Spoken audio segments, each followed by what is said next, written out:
한 번에 끝내는 부가가치세 실무 입문 10번째 차수 강의고요.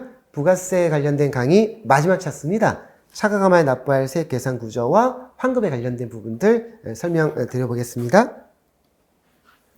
경감공제세액의 부가세 신고서 1페이지에 있는 부분들 내용들인데요. 경감공제세액의 그 밖의 경감공제세액은 전자신고세액 공제 등등등 얘기하는 것들인 거고요. 신용카드 매출전표 등 발행공제 등은 개인사업자 중에서 직전연도에 공급가액 금액이 10억 원 이하인 사업자만 받을 수 있는 부분들인 거거든요. 그리고 다 받을 수 있는 것도 아니고요. 영수증 발급 대상 사업자에 준하는 분들과 발급받을 거기 때문에 제조업이라든가 도매업이라든가 아무리 개인 사업자를 하고 금액적인 분들이 충족된다 할지라도 공제 못 받는 항목들이긴 한데요. 아무튼 경감공제세 부분들이 정리되어 있는 것들인 거고요. 그 다음에 예정신고 미환급세액이요. 예정 때 환급이 발생됐거든요. 매출보다 매입이 많아서. 근데 예정 때 환급이 되지 않으면 확정신고 때 정산을 해서 환급받는 내용들인데 그 부분들은 저희 조금 이따가 말씀드릴 기회가 있으니까 그쪽에서 얘기를 좀 들어볼 거고요.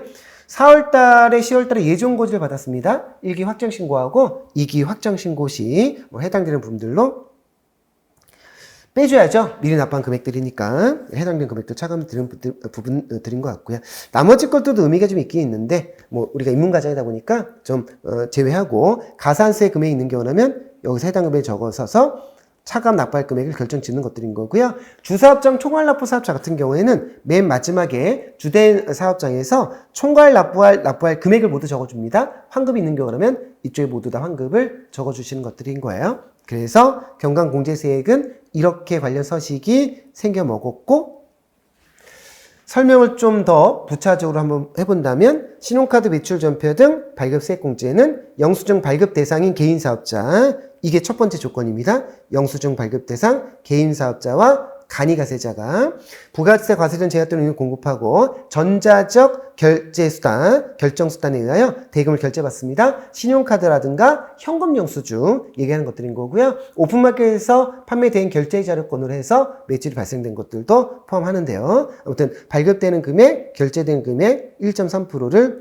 공제를 해주는 거죠. 연간 1,000만 원 한도긴 합니다. 다만 법인사업자와 직전연도 제약등록 공과의 합계액이 10억 원을 초과하면 안 된다니까 개인사업자 하더라도 직전연도 제약등록 공급과 합계액이 10억을 초과하지 않는 10억 이하인 개인사업자만 가능한 거죠. 그러면 직전연도 공급가액이 10억 원 이하인 개인사업자 중에 영수증 발급 대상 개인사업자가 신용카드와 현금 영수증으로 매출이 발생될 경우라면 투명하니까 세액 혜택을 좀 주겠다. 연간 1,000만 한도권으로 해서 공제율을 곱해서 세액공제 받으시면 되겠습니다. 세액공제 받으면은요, 그만큼 부가세 덜 낼 거기 때문에 회계 전표 처리는 차변 쪽에 부가세 이수금, 대변 쪽에 자유회계하셔서 부가세 이수금을 줄여주는 회계 처리 하시면 됩니다. 전자신고세액공제는 납세자가 직접 전자신고 방법에 따라서 확정신고 때만 적용해 줄 거예요. 예정신고 때는 적용해 주지 않습니다. 확정신고를 할 경우에는 1만 원을 공제해 주겠답니다. 1만 원. 그럼 연에 2만 원 정도겠네요. 아주 소소하긴 하겠으나 그래도 2만 원 덜 내가지고 맛있는 점심 사 먹고 이러시면 되지 않겠습니까? 차변 쪽에 부가세 이수금, 대변 쪽에 자비익으로 회계 처리 똑같이 하면 되겠습니다. 신용카드권 하고요. 전자세금계산서 발급 전속에 대한 세액공제도 있는 거죠. 직전연도 사업장별 제한 및 용익 공급가액이 면세가액 포함인데요. 과세면세 경업사업자라면 3억 원 미만인 개인사업자만 가능할 거고요. 한 건당 200원씩 해서 연간 100만 한도권인데 법인사업자는 또 안 되는 거죠. 개인사업자만 적용 가능합니다. 근데 개인사업자만 적용 가능한다는 부분들은 몇 번씩 말씀 좀 드렸습니다. 기본적으로 법인사업자의 혜택은 좀 제한적이다 라고 봐주시면 될 것 같고요. 자, 그러면 경감공제세액에 관련된 큰 틀을 한번 말씀을 좀 드려봤고요. 부가치세 환급 관련된 얘기를 할 건데 일단 환급이요. 두 가지가 있어요. 일반 환급이라는 게 좀 있고요. 그 다음에 조기환급이라는 게 있는데 환급세액은 각 과세기간별로 확정신고 기한 경과입니다. 확정신고. 그 확정신고가 언제예요? 별다른 날짜가 1월이나 이러지 않는 경우라면 7월 25일 날짜죠. 그리고 1월 25일 날짜잖아요. 그러면 확정 신고 경과 후 30일 내라니까 언제 환급 받는 겁니까? 7월 달은 31일까지는 6일 하고 그 다음에 24일을 더해준다면 8월 24일 정도까지 들어오겠네요. 그쵸? 일기 확정거에 30일 이내라고 한다는 것들은 7월 달 6일 지나고 8월 24일 정도까지일 거고요. 그럼 1월 달은 언제까지 들어오는 것들인 거죠? 1월 달도 6일 지나고 2월 24일 정도 이내로 정리되지 않겠습니까? 그 정도로 환급된다는 얘기입니다. 일반 환급은 과세기간 단위로 6개월입니다. 신고기간이 아니라 과세기간 단위로 이루어지므로 예정 신고기간에 대한 환급세액은 환급되지 않는 거예요. 원칙적으로. 환급이 되는 경우도 있는데 그걸 우리는 조기환급이라고 얘기할 건데 환급되지 않고 확정신고 시 납부세액에서 예정신고 미약세액으로 차감한다. 그러면 예정신고 환급이 있었는데 예정 때 예정신고 미약세에 기입하지 못한 채 확정신고가 됐다라면 확정신고에 관련된 경정청구를 할 수밖에 없다. 되게 불편스럽겠죠? 그렇죠? 그래서 일반 환급, 예정신고, 미환급세 부분들까지 연결해서 내용 정리는 일단 해 보셔야 될 것 같습니다. 자, 근데 조기환급이라는 제도가 또 있어요. 자, 조기환급 일단 대상부터 확인하겠는데요. 수출하게 되면 자금이 좀 모자랄 수 있는 것들인 거잖아요. 그래서 수출할 경우는 어차피 100% 환급되는 완전 면세 제도니까 보다 빠르게 환급을 해줘서 수출을 할 때 도움이 될 수 있는 자금을 좀 마련해 주겠다라는 취지도 있어요. 이게. 그래서 제한 또는 용역 공급에 대해서 영세율이 적용되는 경우, 그 다음에 다번 항목 그냥 보시고요. 사업 설비를 신설, 취득, 확장, 증축하는 경우죠. 그럼 이건 어떤 경우입니까? 고종자산 매입에 있다는 얘기예요. 그럼 고종자산이 매입되면은 기본적으로 감가상각 등 취득 명세서란 서류가 필요하긴 하거든요. 그리고 수출되면 수출 관련된 첨부서류권들도 필요하긴 합니다. 아무튼 조기 환급 대상은 주로 가본과 납원에 대한 분들인데요. 자, 이러면 보다 빠르게 환급을 해주겠대요. 근데 그 빠르게 환급해 줄 때 조기 환급 기간이 예정 신고 기간 또는 과세 기간에 조기 환급해 줄 거고요. 매월, 매 2월 조기 환급도 가능하다라고 되어 있죠. 그러면 한번 보자고요. 자, 조기 환급입니다. 매월 할 수 있어요. 매월이요. 그러면 1월 달을 과세 기간으로 하고 2월 25일까지 신고하게 되면 그때부터 15일 내로 환급되는 거예요. 이게 그래서 해당되는 부분들의 조기 환급 기간들을 정리해 놨는데 환급 신고 후 15일 내로 환급되는 겁니다. 이게 15일 환급. 이게 보이시죠? 15일 환급. 이렇게 되어 있는 거 확인되시죠? 그러니까 다시 한번 정리 한번 해본다면 자, 1월 달에 부가세 신고를 할 수 있어요. 그럼 25일까지 신고하는 거예요. 한 달치를. 그러면 그때부터 15일 내로 환급된다고요. 그러면 25일이니까 6일 빼고요. 그 다음에 9일을 대하면 2월 9일 정도까지 환급되는 거죠. 2월 9일. 그러면 2월 달 것도 신고할 수 있어요. 그러면 2월 달 거를 신고하면 3월 25일까지 신고할 거고 6일하고 9일하면 3월 9일 정도까지 또 신고 들어오겠네.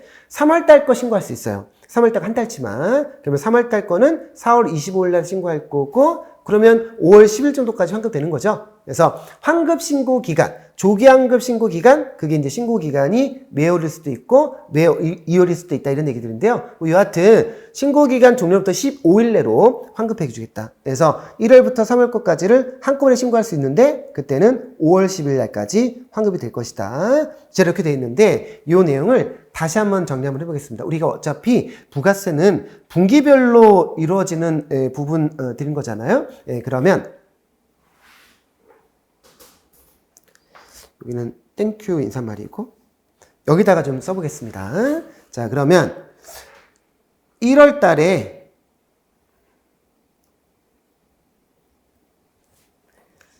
1월 거를요. 언제 신고하죠? 2월 25일까지 신고하는 거예요. 그러면 환급이요. 언제 들어올 거냐 말씀드렸냐면 6일하고 그다음에 9일 더 하니까 3월 9일까지 들어올 거예요. 그러면 2월 달 것도 신고할 수 있다고요? 언제까지? 3월 25일까지. 그러면 환급은 3월 달 6일이고 9일이니까 4월 9일 정도까지 들어오겠죠? 자, 3월 달 거를 신고할 수 있어요. 그러면 4월 25일 날에 신고 들어올 거고 환급은 5월 10일까지 환급될 거예요. 그렇죠. 자, 이렇게 해서 매월 신고하는 거예요. 그래서 수출을 하는 회사들이요, 부가세 신고를 1년 12번 합니다. 빠르게 환급을 좀 받으려고. 근데 뭐라고 얘기했었냐면, 매 2월 단위라고 했었거든요. 2월 단위. 그러면 1월부터 2월까지 이렇게 묶어서 신고하는 거예요. 그러면 3월 거, 4월 거 묶을 수 있느냐? 그렇게 못 묶어요. 왜냐하면 분기마다 끊어갈 거니까. 그래서 1월, 2월 이렇게 묶고 3월 달 신고하는 거예요. 4, 5월 달 묶고 6월 달 신고를 할 수 있는 거예요. 분기마다 끊어서 하는 거니까. 그게 매 2월 단위 이렇게 신고하는 것들인 거고요. 아니면 이렇게 신고할 수 있어요. 1월부터 3월까지. 이렇게 신고할 수 있어요. 분기로 끊어가지고. 그렇게 하면 4월 20일에 신고할 거니까 5월 10일까지 환급이 되는 거겠습니다. 아무튼 조기환급하고 일반 환급이라는 게 있다라는 거 보다 빠르게 한다라면 부가세 신고서 제목에 보면 영세율 등 조기환급 신고서라는 거를 표기해서 제출을 하도록 되어 있거든요. 자, 그런데 이 조기환급이라 되려면은요, 기본적으로 조기환급의 요금 충족이 되는지를 확인해야 될 거기 때문에 첨부 서류가 있는 거예요. 그 첨부 서류가 수출 관련 첨부 서류, 그 다음에 고정산 매입도 해준다니까 건물 등 감가상각 취득면서 첨부 서류 이렇게 챙기시면 되거든요. 자, 그런데 실무상 이렇게 벌어지는 일들도 있는 것 같습니다. 수출업자는 아닌데요. 고정유산 매입이 굉장히 좀 많았죠. 컴퓨터도 많이 샀고, 가구, 창고도 샀고요. 자, 그러다 보니까 환급이 좀 발생됐고, 환급이 좀 과하게 발생된다면, 한 1,000만 원 정도 이상 발생된다면, 실무적으로 과세당국이 서면조사라는 걸 할 수도 있습니다. 그래서 주요 세금계산서하고 금융거래 내역하고 계약서 같은 것들을 요청할 수 있기 때문에, 그럼 이제 그런 준비를 좀 해두셔야 될 것 같아요. 1,000만 원 넘는 환급이 발생된 경우라면. 아무튼 그거는 별도에 대한 부분들이니까 참고 한번 해보셨으면 좋겠고요. 제가 드리고 싶은 말씀은 뭐였었냐면, 우리가 신고할 때 확실 신고 때 예정신고 미환급세액을 적어서 정산한다 했었잖아요. 근데 우리는 조기환급 신고를 하지 않는다 하더라도 고정자산에 관련된 감가상 취득 명세가 들어갔어요. 예정 때. 근데 예정 때 조기환급 신고를 하지 않았거든요. 자, 그럼에도 불구하고 과세당국이 감가상각 등 취득 명세 서류만 보고 고정사 매입이 있는 걸로 보고 환급이니까 조기 환급해 주는 경우가 있거든요. 예정 때 것들을. 그러면 확정 신고 때 예정 신고 미환급 쪽에다가 예정 때 금액권들을 기입하면 되겠어요, 안 되겠어요? 안 되죠. 환급 받았잖아요. 근데 그거를 놓치는 경우가 있는 것 같습니다. 그래서 만약에 예정 때 거를 조기 환급 신고를 하지 않아서 불구하고 고정사 매입이 들어가서 환급이 됐는데 그거를 확정시켜서 또 반영한다면 이중으로 해당 금액이 정리되다 보니까 신고가 과소되는 경우가 있거든요. 그러면 신고 불성실 등의 납부지연 가산세 등의 리스크를 배제할 수는 없다. 그래서 예정 때 조기환급이 들어가지 않더라 하더라도 고정자산 매입이 있는 경우라면 환급이 됐는지를 확인하셔야 됩니다. 그리고 나서 진짜 환급이 되지 않았다고 정리된다면 확정 때 정산하셔서 해당되는 금액권들의 추가 조금 더 내는지 아니면 예전 것까지 합쳐서 더 환급을 받을 건지 그런 것들이 정리되셔야 되지 않겠냐 생각이 좀 드는 것들인 거고요. 환급이 많으면 좋습니까? 우리가 일반적으로 이익을 내는 회사가 되는 것들인 거잖아요. 그래서 환급이 많으면은 보다 매출을 발생시키는 내용들이 되셔야 되지 않을까 생각이 되긴 하는데 여하튼 세법 관점에서는 좀 전에 말씀드렸다시피 환급세액이 좀 많으면은 과세당국이 의심을 좀 할 수도 있습니다. 그래서 세금계산서, 금융거래내역, 계약서 등을 확인할 수 있으니까 서면조사 건으로요. 그 서면조사가 조금 부족하다고 판단된다면 현장조사도 나올 가능성을 배제할 수는 없다. 그래서 환급이 좀 많이 나오는 거에 대한 분들로도 좀 고민이 되시는 업무 처리가 되셔야 될 것 같습니다. 자, 여기까지 한 번에 끝내는 부가가치세 실무 입문 강의 마무리하도록 하겠습니다. 강의 들어주셔서 감사합니다. 수고하셨습니다.